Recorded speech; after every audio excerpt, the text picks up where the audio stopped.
Let me ask you something. How many times have you watched your bite indicator twitch, dance, or even shoot straight up, only to set the hook into nothing but water? You probably told yourself the fish was just playing with it, or that it was a tire kicker. I'm here to tell you that's a lie we anglers tell ourselves. The truth is, you didn't miss the fish. Your gear missed it for you. In this video, we're going to tear down one of the most sacred cows in fishing, the good old bite indicator. I'm going to prove to you that the piece of wire or spring you've trusted for years is the #1 reason for your empty hook. So, let me start with a question for the comments. Do you really believe a fish bites a lure just for fun? Let me know what you think before we even begin. We all started with one, didn't we? Our grandpa or our dad handed us a rod with that classic spring bobber on the end. The instructions were simple. If it moves, set the hook. For decades, that's been the gospel. It's a piece of gear built on tradition, and let's be honest, we anglers are creatures of habit. We find something that seems to work, and we stick with it for 10, 20, even 30 years. The old saying goes, if it ain't broke, don't fix it, right? But here's the uncomfortable question we need to ask. What if it's been broken the whole time, and we just never knew it? What if that trusty old indicator has been quietly sabotaging our success, one missed bite at a time? Today, we're going to put tradition on trial. First, let's talk about what I call the illusion of a bite. That classic indicator, the one that bends way down or pops way up, doesn't actually show you the bite. That's a hard truth to swallow, I know. It shows you the aftermath. It's showing you what happened a full half second, or even a full second, after the fish has already made its decision. Think of it like a security camera that only starts recording after the burglar has already left the building. You see that something happened, but you're far too late to do anything about it. The jiggle, the twitch, the bounce. That's the fish already rejecting your lure. The real bite, the initial inhale, was a much quieter, much faster event that your old school indicator completely missed. It's simply not sensitive enough to register the beginning of the story. It only shows you the end. Now let's get into the simple physics of resistance. Imagine you are a small fish, like a crappie or a bluegill. Your entire feeding process is based on efficiency and instinct. When you inhale a tiny jig, you expect it to feel a certain way. But when that jig is attached to a stiff, heavy piece of wire or plastic, it feels wrong. It feels like grabbing a potato chip that's glued to the table. The instant the fish feels that unnatural tension, that resistance, its brain screams, "Danger!" and it spits the hook out. This entire process, from inhale to spit out, can happen in less than a second. Your old indicator creates a ton of resistance. The fish has to physically pull hard enough to bend that stiff material before you even see a flicker of movement. By then, it's already over. Here's a real-world example we've all experienced. You're out on the ice, it's a cold morning, you're watching your spring bobber like a hawk. Suddenly, it does that classic thump, thump, thump. You get ready, you set the hook, and nothing. You reel up and your minnow is mangled or your wax worm is gone. You say, wow, they're really finicky today. But they're not being finicky, they're acting completely normal. A tiny perch inhaled your bait, felt the unnatural weight of your heavy indicator fighting back, and immediately spat it out. The thump-thump you saw was just the echo of the event. It was the lure settling back into place after the fish had already rejected it. You weren't in a fight with the fish, you were just a spectator to its escape. This brings us to a huge myth. A big bend in the indicator means a big fish. We love seeing that rod tip bend over, right? It's exciting. It feels like a sure thing. But I'm telling you, a big deep bend often just means you are very, very late to the party.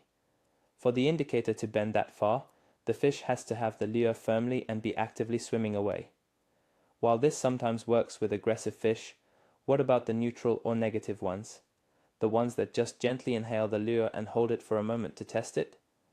With those fish, you will never, ever get a big bend. They will feel the resistance from your stiff indicator long before they commit to swimming away. So, if you're only setting the hook on those huge, obvious bites, you are likely missing 90% of the fish that ever look at your bait. Let's talk about speed. Specifically, the spit-out factor. Researchers have studied this in lab environments, and the results are shocking. A panfish, like a crappie or a bluegill, can inhale and eject a foreign object in as little as 1/4 of a second. Let me repeat that. 1/4 of a second. Now think about your own reaction time. The time it takes for your indicator to move, for your eyes to see it, for your brain to process it, and for your arm to set the hook. Is all of that happening in under 1/4 of a second? I highly doubt it. Your old indicator's reaction time is simply too slow. It's like trying to catch a bullet with a baseball glove. The event is over before your gear even has a chance to tell you it started. You're not playing the same game as the fish. Another major failure of old school indicators is how they handle upbites. An upbite is when a fish, often a crappie, comes up from below and lifts your lure. This takes all the weight off the line. On a poorly designed indicator, this is almost impossible to see. Your stiff spring bobber, which was already bent down from the weight of the lure, might just straighten out a tiny bit. It might go from a slight curve to being almost straight. If you're not paying absolute 100% attention, you will miss it every single time. It doesn't register as a bite in our minds. We're looking for a downward pull, not a subtle release of tension. This is one of the most common ways skilled fish steal your bait without you ever knowing they were there. Let's talk about the weight problem. Many of those classic spring bobbers, the ones made of steel wire or thick plastic, were designed in a different era. They were built for the heavier tungsten jigs and lead spoons of yesterday. Now, fast forward to today. We're using tiny lightweight jigs. We're using finesse baits and plastics that weigh next to nothing. Using a heavy stiff indicator with a lightweight lure is a completely mismatched system. The lure itself doesn't have enough weight to properly load the indicator. It just hangs there. This means the fish has to pull against the full unloaded stiffness of the spring, creating maximum resistance. It's like trying to weigh a single feather on a bathroom scale. The scale just isn't sensitive enough to register it. Let's use an analogy. Imagine you're the fish. You see something that looks delicious. Let's say it's a free donut sitting on a counter. You're excited. You go to pick it up, but the moment you touch it, you realize it's tied to a 10-pound brick. What is your immediate reaction? You drop it instantly. You don't try to fight the brick. You just let go and move on. That brick is your old stiff bite indicator. The fish feels that unnatural weight and resistance, and its survival instincts kick in. It drops the donut and is gone before you even realize what happened. We need to stop offering fish donuts tied to bricks. We need a system where they feel nothing but the lure itself. There's another factor that makes this even worse: line memory. Especially when it's cold, the fishing line coming off your reel has coils in it. This is called line memory. These coils act like a tiny spring, absorbing the initial subtle parts of a bite. A stiff, old-school indicator isn't sensitive enough to overcome the resistance of those coils. The fish can inhale the lure, and all that happens is one of those tiny coils in your line straightens out a little bit. Your indicator at the end of the rod never even moves. You could have a fish holding your jig in its mouth for a full 2 seconds, and you would be completely oblivious.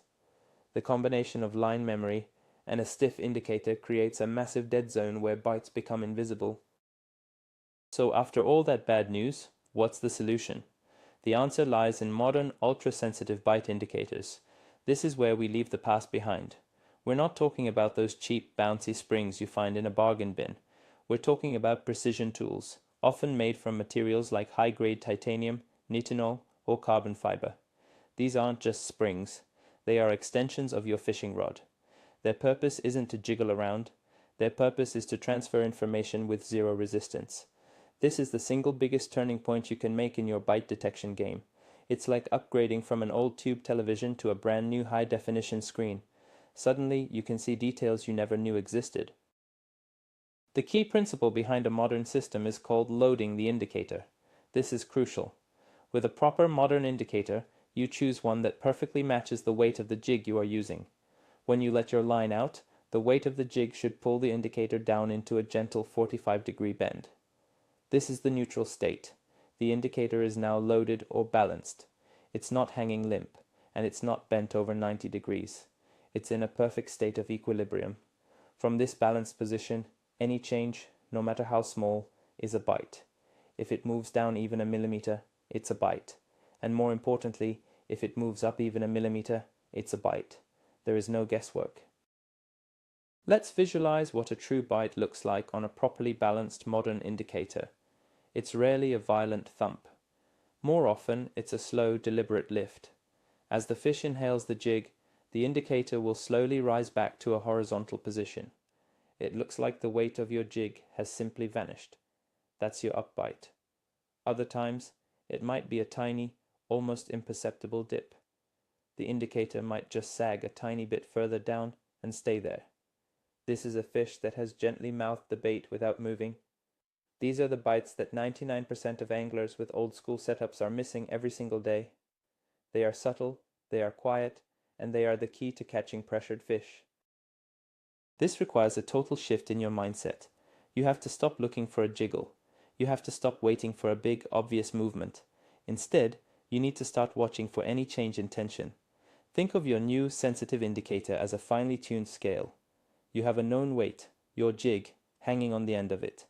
The instant that weight changes, either becoming heavier or lighter, you have a fish. You are no longer waiting for a visual confirmation of movement. You are reading a sensitive instrument that is telling you exactly what is happening 60 feet below the ice. This is the difference between being a passive waiter and an active hunter. Let me tell you a quick story from the ice last winter. I was fishing a popular lake, and it was crowded. I was set up next to a guy, a really nice older gentleman, using a classic steel spring bobber. For an hour I watched him. His spring would twitch and bounce, and he'd say, "Ah, they're just playing with it today." Meanwhile, I was using a loaded titanium indicator. I wasn't seeing big bounces. I was seeing slow lifts and tiny sags, and I was pulling up fish after fish. He finally came over and asked what I was using for bait. I told him, "It's not the bait. I'm just seeing the bites you're not." The tire kickers he was complaining about were the very same fish that I was putting on the ice. Let's look at the materials themselves. The reason modern indicators work so well comes down to advanced materials. Many of the best ones use something called nitinol, which is a nickel-titanium alloy. It's often called memory metal. This stuff is incredible. It's extremely lightweight, it's super strong, and most importantly, it has zero memory. You can bend it into a circle, and it will spring back perfectly straight every single time.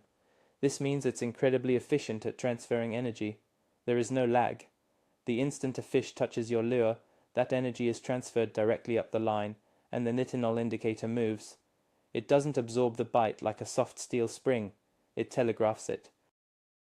Another critical point is that this is not a one-size-fits-all situation. Your grandpa's indicator was probably the same one he used for every lure he owned. That is a huge mistake. To create a truly balanced system, you must match the indicator's stiffness to the weight of the jig you are using. This is why serious anglers have multiple rods, each with a different indicator designed for a specific jig weight range. One rod might be for tiny, 1-gram tungsten jigs. Another might be for heavier quarter-ounce spoons. You wouldn't use a sledgehammer to tap in a thumbtack, and you shouldn't use a heavy-duty indicator for a finesse lure. Customization is not optional. It is essential for this system to work. Now, I know what some of you are thinking. Isn't a system that's sensitive going to be a problem? Won't the wind just move it all over the place? That's a fair question, but the answer is no. And here's why. You learn to read the difference. The wind creates a chaotic high-frequency vibration. Your indicator will have a slight constant shiver to it. A bite from a fish is a completely different kind of movement. It is a deliberate singular event. It's a slow lift, a distinct dip, or a single tick. After watching it for just a few minutes, your brain easily learns to filter out the noise of the wind and focus on the signal from the fish. In fact, that slight shiver from the wind can even help attract fish by imparting a subtle action to your lure. When you detect bites this early, your hook set has to change too. With an old, slow system, you need that massive, arm-ripping hook set. You're trying to make up for lost time, driving the hook home on a fish that might already be swimming away. But with a balanced, sensitive system, you are reacting instantly. The moment you see that indicator lift or dip, the fish has just barely inhaled the lure. You don't need a huge motion. All you need is a firm, quick snap of the wrist. It's a much more efficient and controlled movement. You'll find you get better hookups right in the top of the mouth, and you'll lose far fewer fish during the fight. So let's go back to the original problem, that feeling of setting the hook into empty water, that frustrating miss. Now we can re-examine it with this new information. It was never a miss. You didn't do anything wrong. What actually happened was a successful rejection by the fish, and it was a rejection that was enabled by your slow, outdated gear. Your indicator was the accomplice. It created the resistance that warned the fish, and then it failed to tell you about the bite until it was far too late. Every one of those empty strikes was a real fish that could have been on your line if your gear had been up to the task. Here is the final piece of evidence, and it's a challenge to every single one of you. The next time you go out, I want you to try this experiment. Set up 2 rods side by side. On one, put your trusty old grandpa spring bobber. On the other, put a modern, sensitive indicator that is properly balanced to your lure. Fish them next to each other in the same hole. I promise you, the results will be a revelation. You will see your new indicator lift, dip, and dance, signaling bites that your old spring bobber doesn't even register. It won't even move. That is the moment the light bulb will go on. You will finally be seeing what you've been missing all these years. So, let's wrap this all up. What have we really learned today? We've learned that the twitch you've been watching for years isn't the bite. It's the fish's goodbye note. We've learned that your decent old indicator is creating resistance, masking subtle takes, and arriving late to the show every single time.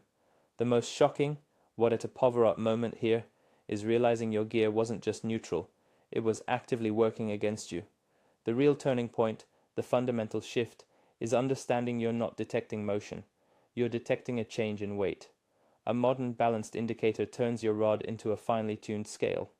The moment the fish makes that lure even a fraction of an ounce lighter or heavier, the scale moves, and you know.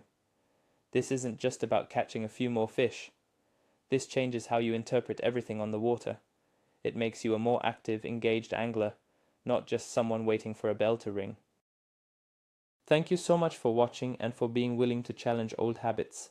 If this video opened your eyes, please hit that like button and consider subscribing for more content that goes against the grain.